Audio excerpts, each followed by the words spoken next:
We're starting chapter 16, and first I want to give you a little key to the colors and then give you a quick snapshot of what a folded protein looks like. So one of the things that you will see throughout the chapter are amide or peptide bonds. Those are the connections between amino acids, and we're going to use orange for those. We've been using orange for those connecting bonds for a while now. In the side chains that we're going to see in this chapter, we're going to see acids and bases, and we're also going to see ions. And those are all things that we will see in what we call the side chains of our amino acids. So some of the colors that you will see for those are familiar. Our acids, we will sometimes use pink. Our bases, you will see some blue for those. Remember, those attract each other because they're opposites. And then ions, we've seen those also. So ions, we're going to see some positive and negative charges. The side chains, we will sometimes be circling in green.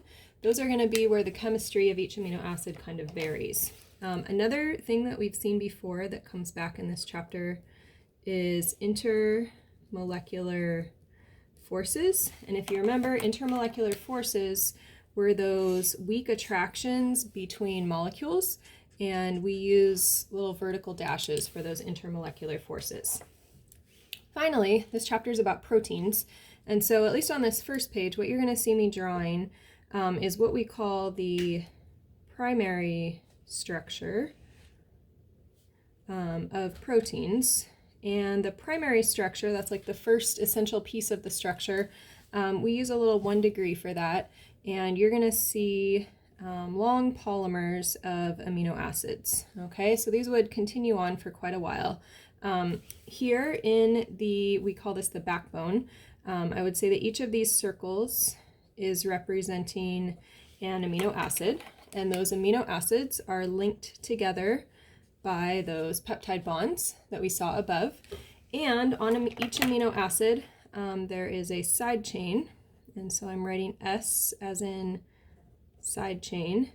And I won't be coloring those green in a second here, but those are those side chains that we're going to see throughout this chapter, and they play an important role in how the proteins fold up.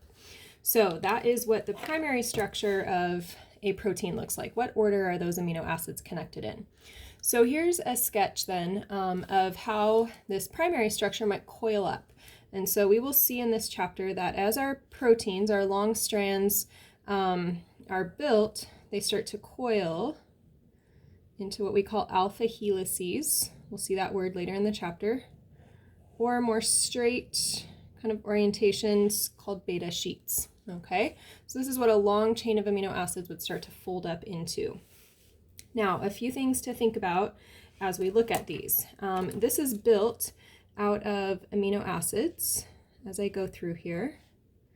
And so we know from our primary structure that in between those amino acids are those connecting peptide bonds. And so I've got peptide bonds throughout this molecule. I'm not exactly coloring it in right, but you get the picture, all right? And those amino acids would continue throughout here. So as an alpha helix coils up, those amide bonds are able to hydrogen bond with each other, and that's actually what holds the coil in place here. This is what we will call secondary structure. So within the helix, we see secondary structure holding that helix in its shape. Also over here, this is going to be what we call a beta sheet. We have amino acids here as well. And again, in between those amino acids, we have peptide bonds holding those amino acids together. So we've got peptide bonds. And where I have peptide bonds, I can have hydrogen bonding. And so this is also another place where I see secondary structure holding those shapes. Now, we haven't told quite the whole story here because we also have side chains, right? And so everywhere there's an amino acid, there's also a side chain hanging off of that amino acid. So I would have also some side chains over here on this ring. I'm not drawing all of them, but some of them. Those side chains are these ones that we colored in green here. And those side chains can also attract each other. That's what's going to hold one helix to another helix.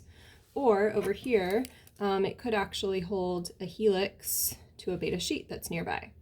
So say I have a helix and a beta sheet. And so these attractions between side chains start to give us what we call tertiary structure. And our abbreviation for that is, looks like 3 degrees. And so tertiary structure is going to be between side chains. Finally, one more thing I want to show you here is we can take another subunit, we call them another protein, that actually also folds up. It might look just the same, it might look a little bit different. Notice I grabbed a different color and it's not bonded to this strand. So this is 2 separate strands, 2 separate polymers of proteins. These are just the same. So they also have amino acids, they have side chains, and when I have 2 different protein subunits that are attracted to each other, side chains are attracted, I get what's called quaternary structure. All right, so just to review, primary structure we'll see in this chapter is those amino acids being connected together in order. Secondary structure is attractions within the helix or within the beta sheet that is happening between backbone atoms. That's what we colored in orange. And tertiary structure is going to be between side chains, all within the same chain, but side chains. And then side chains across 2 different protein chains is quaternary structure. So utilize those colors and those concepts as we move into chapter 16.